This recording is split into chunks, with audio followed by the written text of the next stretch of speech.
Obinyane mio say Diana meswa obinyane me wate. Hey, interesting times ahead. National Service Authority ghost names scandal no. Wobakaya in June, Attorney General Bechere mu said sika nkwa amanfo awia eye 548 million Ghana cedis. Ende wabeye press conference. Adanya Auditor General osan ko asem ni mobiewa. Sika sesi ade amanfo awia no. Woti a woyem behyew. Na Attorney General were responding to the critics. And then afi wakasa on oral. Chairman Wontumi Gonyame call. Matumebo na mebiebi nsam so. Kindly subscribe to Trends GH on YouTube, Facebook, and TikTok. Bibia eye Trends GH. Shipping the bees ne omo ka ne se wo UK, US na wo ship your nyama ebepie mo Ghana nkwa de a ebusua fafo omo so. Na yade a omo be ship your nyama no ebepie mo Ghana within 3 to 5 days. Eba na packaging so de a omo be ya na kama. Impo no ubetumi attract your phone so na wo huni a ekoso nyina. Enu nti se online shopping bi na waye. Family gift bi na wodi be pie mo Ghana nkwa de a master wa so be fresh shipping the bees na omo ship your nyama no amount. Sana meka ye no 3 to 5 days. We enya 5 months asem. 3 to 5 days. Omo be ship amount. Madawase so be na sa amame. Eba na National Service Authority in penny for gift or worry. Any or say esibe that ghost name nko a omo de share so a eya pore mako 81,885 ghost names no so gifty or worry oya former NSA Deputy Executive Director and that crampo no okopie mu e court adanya Attorney General or the charges mako enum na abono ebi e stealing any of money laundering na gifty or worry okopie mu court and dey you know o kire mu say charges mako 5 for Attorney General or the abono ni nyina no ebusua ondi for enu nti no kire mu say onye guilty na eno de ebusua court eno de oti asem no kire mu say sadia former National Service Authority Deputy Director gifty or worry no gwa grant no 10 million Ghana cedis bill with 3 sureties any office no gift your worry no e yade a court abana na say on to me entu kwan free Ghana enko bebia so and the government accountability series Attorney General eno de omiti press or church nsemu extra Ghana for ebe investigations ni bi o maye any office no ehemfa na ekoduru eno o chem say ebe no National Service Scandal ghost names investigation o mo de share so asat June eno de obechire mu say sika pore 548 million Ghana cedis ekodi amanfo bi nsa anase nipabonifo bi abo Ghana krono no asam no odema Auditor General say yesusu say sika no eboro sa ampa Auditor General or your forensic auditor sika no ajampe from 548 million Ghana cedis to 2.2 billion Ghana cedis. Attorney General ono ankasa to ne bo edwidwa nsemu. Also, I wish to announce that the Auditor General has conducted a forensic audit into the NSA, the National Service Scandal, and the total amount of money stolen or illegally spent now stands at 2.2 billion, and not the 548 million that was uncovered by my investigators as at June 2025. And then, ladies and gentlemen, I have here a copy of the Auditor General's report. Again, painstaking investigation is very important in criminal matters. And so, based upon what the Auditor General has done, and this is a forensic audit, okay? Forensic audit means that they've gone beyond what ordinary, auditing would have done. And so, we are going to, based upon this, in some cases, change the charge, amend our charge sheets in order to bring fresh charges. Investigations are still ongoing in respect of the following matters: all African Games, mathematical sets, Bank of Ghana new building, stadia renovation, and National Cathedral.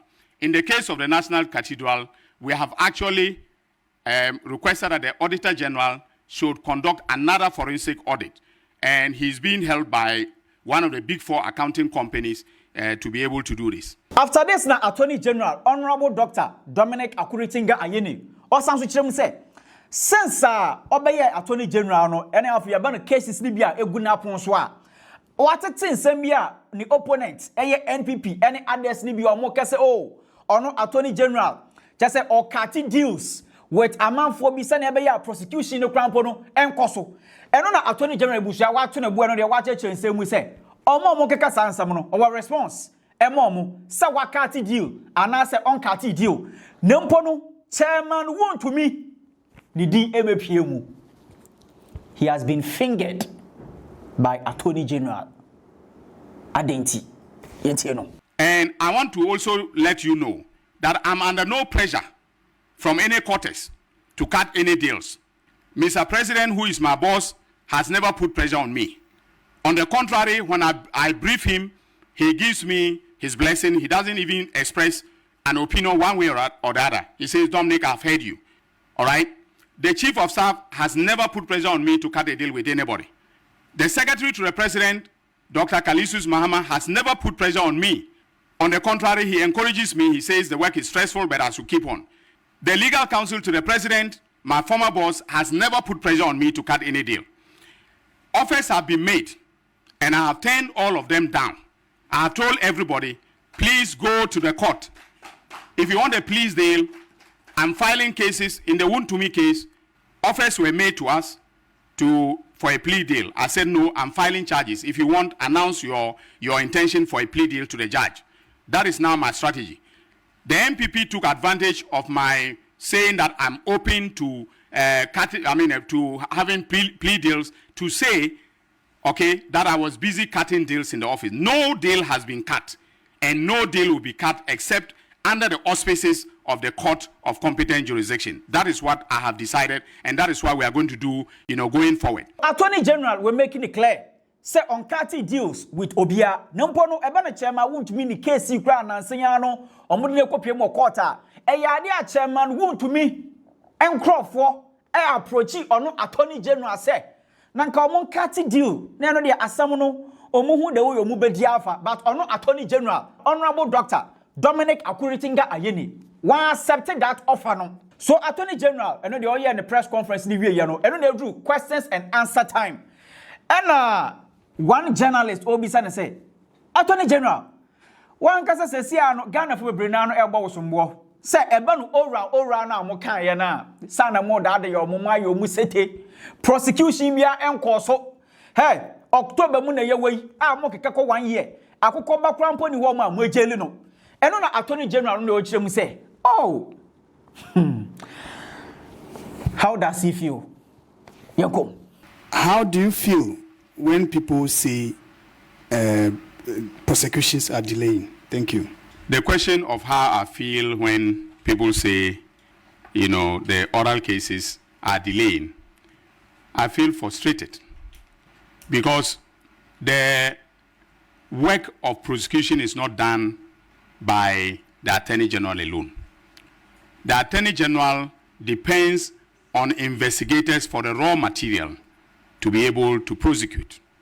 So today's announcement of the Rumble in the Jungle is from investigations over the last 8 months. Excellent work done by Mr. Raymond Acha of the Economic and Organized Crime Office and his team. And I want to thank them very much for the wonderful work that they are doing. The oral investigations, also excellent work, is being done by the National Intelligence Bureau. As for them, we don't mention their names. And they are the ones in charge of the 34 instances or cases that were implicated in the oral committee report. And they are also doing excellent work. You can see from the charges we filed in National Service cases that they did an excellent job. So the point is that I have to wait patiently for all these entities to do their work and do the work very well, including, of course, the Financial Intelligence Center. And again, I want to extend, thanks to my junior brother, Kojo Chumboafo. As for him, I can mention his name. He has been very, very, very critical when we talk about all these bank statements and analysis of bank data. Without him, we can't obtain them. Okay? So there are times that I call him at 2 a.m. because I'm reading an oral report and they need to fill in information about bank records, and I call him and say, in the morning, can I get this when you get to the office? And within 2 hours, he'll go and threaten bank managers and get the information for me. I hope that Ghanaians will bear with us to do an excellent job for this republic. The oral will work. Forget about those who are paying bloggers to blog that oral is failing. Oral is on course and will work for the good of the people of this country. We will exact accountability to the extent justifiable by law. As I said, I will not do anything outside the law for political expediency reasons. I won't. As I have also told you, the oral reports are still coming into my office. Now, those who are pushing me to go to court and who are saying that by now convictions should have been obtained, I know you are Ghanaians, you have legitimate expectations of your government officials, including the president and the attorney general. But we need to do a good job. Accountability costs resources. Accountability, takes time. And so it is important that Ghanaians are patient so that we have the kind of results that I'm announcing today. Not that I will rush to court. Defense lawyers will come and raise objections, throw my case out, and then the same Ghanaians who wanted me to go to court expeditiously will now turn around and say that Ayene is an incompetent attorney general. I was never an incompetent lawyer in private practice. I don't want to be an incompetent lawyer in public service. So I want us to take our time to do the kind of work that I'm announcing today. You feel frustrated, honestly, you man who are judged for no before from you. But which I was say, or Samira, now feel frustrated because Ejumano Ogusua Oye. Now on per se, Ober Rashi Eddie Obibeko courts.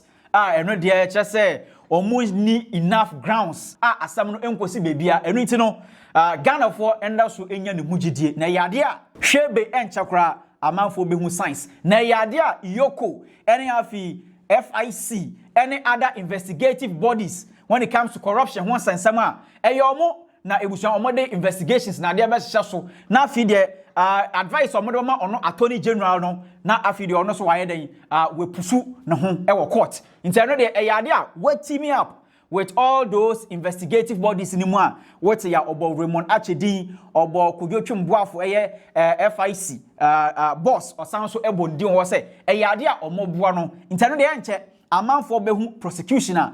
Ebe koso ewo Ghana. Na yanko piem wo Hopeson ya ovi Adorye na kache. On a former second lady, Her Excellency Samira Bawumia, omoko piem wo Apostle Kumchacha Kantanka, the 40th day ceremony asia eno de oman shada enchia omunsem no. Eno de amafo breda no, oma react wo ho. Hopeson ya ovi Adorye wa baboti abachirem se. Ade entia former second lady Samira Bawumia, wenchia ono Hopeson ya ovi Adorye ni nsem ne se. Samira Bawumia ade a wakofa amanfo bi from Niger chese waye nneema bi anu ntina wantumi nchia ono Hopeson ya ovi Adorye ni nsemu no chese eno so amanfo brina no omo aba react wo ho eno na asem na kodu prophet Kumchacha na headquarters a wo chem se our message ema Samira Bawumia ene afi Hopeson ya ovi Adorye na me yese video we yama Hopeson Adorye 2 John 1:10 say obi a wo nyi wunie na wo ye nya atwom no Bible say ufie memfane nkoho ana wunhu ni nso amenchia no MC ya trending issues bi a ekoso ewo media no so wo bra menua Hopeson eko Apostle Kantanka yi awodu wa okochia ye vice president Bawumia ne yele ama me ne dani nani eye said ye wo hwe buku mu a no mpeso obechia no na me Flight Lieutenant Prophet Kumchacha me no kore da baby am de to ma me no wayade me bom nsama ma no wayade papa ya wayade a ebi American wonti ase ne say say Bawumia oye politician ana Hopeson Adorye a politician it is a Hopeson Adorye eko TV eko radio ni social media na waka bibia fa Bawumia ho Bawumia ni program politics Bawumia ni program politics it won't say Hopeson ekochia Bawumia and a vice president Bawumia eso on nsem no chia no ena no ni di nkomo bisa an say na what saying ba na yele de Hopeson na yele nya politician na yele no onye politician it is a wo ponche Bawumia na wo ponche no e wo politics side na wo yi na yele from because na yele anya wo bia oye politician ana biem I so be a uni Hopeson ewo problem na woni ni wo problem wo politics mu ana woni ni wo problem na wa diverting na wo bedi the gift atam sa wo bedi the gift atam a that is a wo se nipa no nim nyansa baako if you say eye Hopeson na bi a woni no ewo problem ewo politics mu ene bibie mu a gift onye politician otonenyon eti Wontumi mfa nkwa ne so eti maame na de a woyeye ye papa vice president Bawumia yele ade a woyeye no edi kire Hopeson no de wayade misof Kumchacha be nyenya atwom wayade Prophet Kumchacha will making it clear say former second lady Samira Bawumia nia oyeye no eyade a nini so na wa respecting pa na ebe no Hopeson ya ovi Adorye de a what nsema Prophet Kumchacha okekan ye ho ntono de ochirema Samira Bawumia her excellency former second lady otu chema no piao ni oyeye ne de eno ano no hye wadwema me comment section ho na share video we ma foforo so nsanke bi macro